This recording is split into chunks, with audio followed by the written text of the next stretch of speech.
नमस्कार दोस्तों, daily current affair की क्लास में आपका स्वागत है। आज है 17 अप्रैल 2021। आज के दिन की महत्वपूर्ण करंट अफेयर्स कुछ इस तरह से हैं। पहला पॉइंट है, night of order of arts and later से किसे सम्मानित किया गया है? गुनीत मोगा को। गुनीत मोगा को सम्मानित किया गया है night of order of arts and later सम्मान के द्वारा। यह सम्मान फ्रेंच गवर्नमेंट की मिनिस्ट्री ऑफ कल्चर के द्वारा दिया जाता है। इस पुरस्कार को देने की शुरुआत 1957 से हुई है। Guneet Moga Indian film producer हैं, जिनकी तस्वीर आपको दिख रही है स्लाइड में।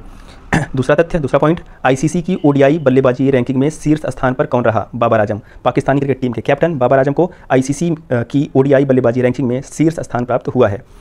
तीसरा तथ्य, किस देश की बेथ मुनी को leading women cricketer in the world नामित किया गया? ऑस्ट्रेलिया देश की। ऑस्ट्रेलिया देश की महिला क्रिकेटर बेथ मुनी को leading women cricketer in the world नामित किया गया है। ऐसे ही मेल में यानी पुरुषों में बेन स्टोक को leading man cricketer in the world नामित किया गया है।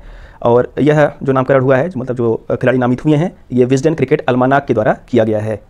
विजडन क्रिकेट अल्मानाक एक बुक होती है जो कि एनुअली पब्लिश होती है इंग्लैंड में, और इसका पब्लिकेशन 1864 में स्टार्ट हुआ था। तब से ये लगातार एनुअल इसका पब्लिकेशन होता रहता है, और इसके फाउंडर जॉन विजडन साहब हैं। जॉन विजडन इसके फाउंडर हैं।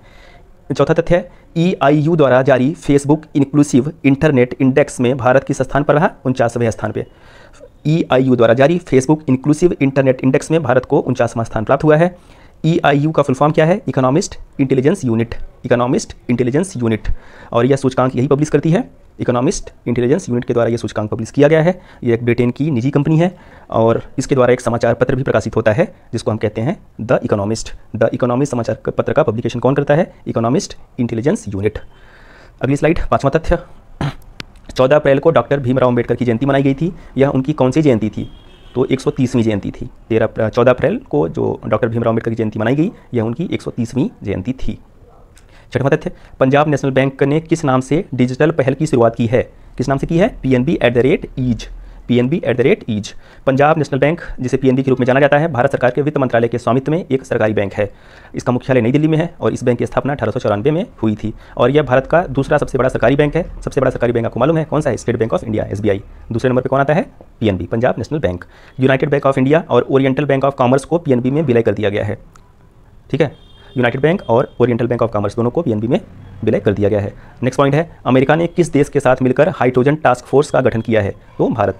अपने प्यारे भारत के साथ मिलकर के अमेरिका ने हाइड्रोजन टास्क फोर्स का गठन किया है। भारत और अमेरिका दोनों देशों के बीच रणनीतिक ऊर्जा साझेदारी के तहत जल्द ही एक हाइड्रोजन टास्क फोर्स का शुभारंभ किया जाएगा, जिसकी घोषणा अमेरिकी ऊर्जा उप सचिव डेविड M. तुर्क ने की है। आठवां तथ्य, आतंकवादियों द्वारा इंटरनेट के दुरुपयोग पर ब्रिक्स संगोष्ठी की मेजबानी किस देश ने की? भारत ने।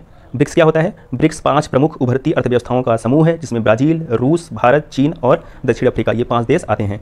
ठीक है, ब्रिक्स की शुरुआत कब हुई थी? 2009 में। शुरुआत में केवल 4 देश थे, लेकिन बाद में 2010 में दक्षिण अफ्रीका को भी इसमें ऐड कर लिया गया। कोविड-19 महामारी के कारण रूस ने 17 नवंबर 2020 को हाल में ही 12वीं ब्रिक्स शिखर सम्मेलन की मेजबानी की है।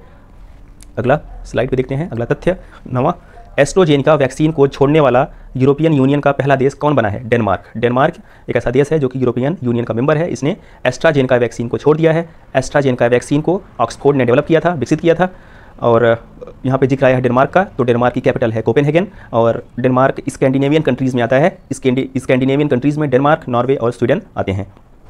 अगला तथ्य है, PM केयर्स फंड के तहत देश में कुल कितने खुद के ऑक्सीजन प्लांट सहित अस्पताल स्थापित किए जाएंगे? तो कितने किए जाएंगे? 100 हॉस्पिटल ऐसे स्थापित किए जाएंगे जिनके पास खुद के ऑक्सीजन प्लांट होंगे।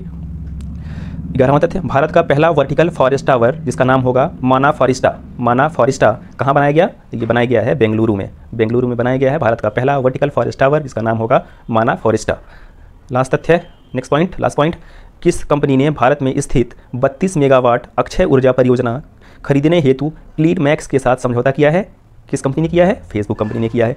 क्लीनमैक्स एक भारत की कंपनी है जो कि सोलर पावर सेक्टर में काम करती है। CleanMax is among the top solar power companies in India. तो इस तरह से आज की क्लास समाप्त होती है। जय हिंद।